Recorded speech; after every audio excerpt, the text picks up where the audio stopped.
pautas que você gostaria de levar para a LESC? Olha, as ações agora estão no seguinte sentido: estamos viajando, conhecendo as peculiaridades. E bastante, né? Conhecendo as peculiaridades de cada região do nosso estado, ouvindo as pessoas, entendendo as demandas, porque eu sou pré-candidata a deputada estadual hoje. E uma deputada estadual, ela vai legislar no âmbito do nosso estado de Santa Catarina. Então a gente precisa entender o que está acontecendo com Santa Catarina, né? Na economia, o que precisa para a gente aumentar a empregabilidade, aumentar o desenvolvimento, né? A própria tecnologia da informação que a gente vê aí com a pandemia, que é o que veio para ficar, né? São as reuniões à distância, Nossa. São o estudo à distância, né? E como que a gente, por exemplo, só um parênteses, né? Como que os alunos, os estudantes de ensino fundamental e médio, principalmente o médio, né, que é o objeto que é o Estado federado, que fica responsável por isso, eles estão se preparando para esse mundo virtual que a gente vem aí, né? Que já estamos, mas que ainda vai ser maior ainda. Né? Como que está o desenvolvimento da tecnologia da informação aqui no nosso estado? Enfim, né? São várias demandas que a gente precisa ouvir e procurar soluções, né? O parlamentar, ele tem essa função. E as nossas pautas que a gente vai levar para a LESC, em primeiro lugar, é a bandeira da mulher, né? De ser mulher, de ser uma mulher autônoma, independente, livre, corajosa, né? Que não deixa de fazer, de ter as rédeas da sua própria vida e mesmo assim consegue, né, levar as outras searas ali da sua vida junto. Eu, como técnica de enfermagem, também trago a pauta da saúde, tanto pelo viés dos profissionais da área da saúde, né? Técnicos de enfermagem, enfermeiros, médicos, fisioterapeutas, psicólogas, né? E tudo mais, quanto também pelo viés do paciente, da pessoa que precisa de um serviço público. Em razão disso, eu sou autora do livro Pessoa Transplantada, a necessidade de um Estatuto de Proteção Integral.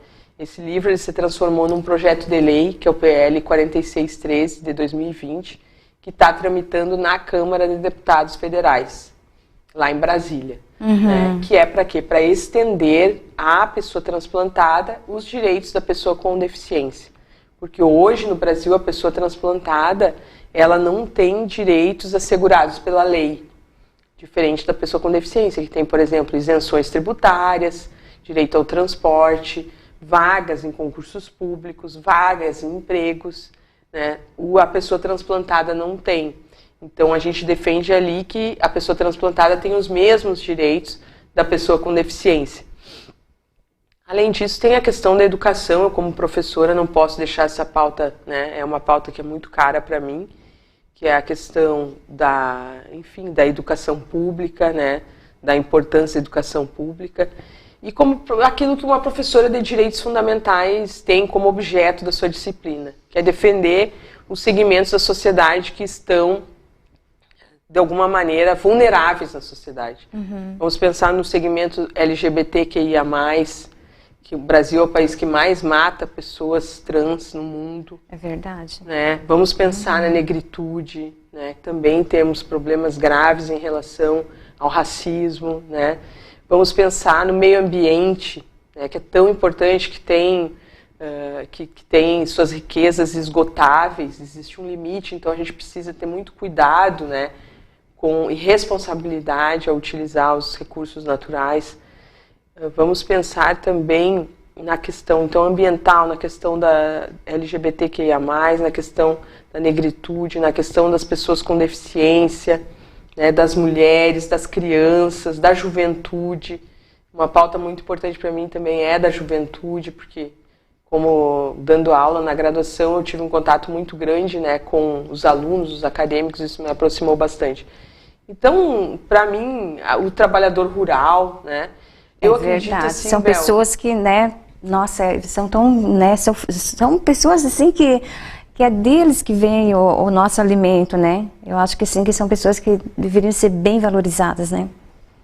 Eu entendo, assim, Bel, que a política ela tem que primeiro acolher os mais necessitados, né? Isso. Uhum. Então, assim, aquelas pessoas que estão mais, que dependem, né?